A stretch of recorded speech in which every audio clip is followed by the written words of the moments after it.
I'm taking the stick out of my split pedal for this next exercise. It's a standing saw exercise. So I want to have my pedals separate if you've got a split pedal. If you don't, then just one sort of light to medium spring on the whole pedal will be able to achieve the same result. So I'm going to turn my legs out slightly. I'm going to bend my knees as my arms lift in front of my body. Twisting. Now hip hinge and reach for your pedal, and you're going to twist as you exhale. Inhale to come back. So the only reason the pedal's going down is because I'm changing the shape of my spine. So it's my oblique abdominals that's helping me to do this, and they're really engaging. I'm not pushing with my hand at all.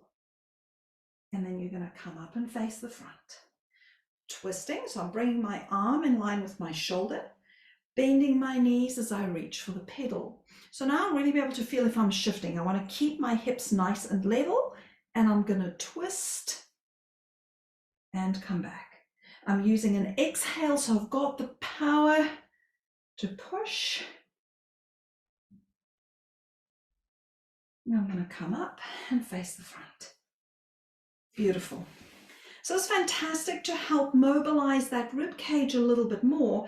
Really good for anybody that does any kind of sport that requires throwing or hitting, like your baseball players, basketball players, golf, cricket, any of those kinds of movements, just really getting a good rib mobility going on in that exercise.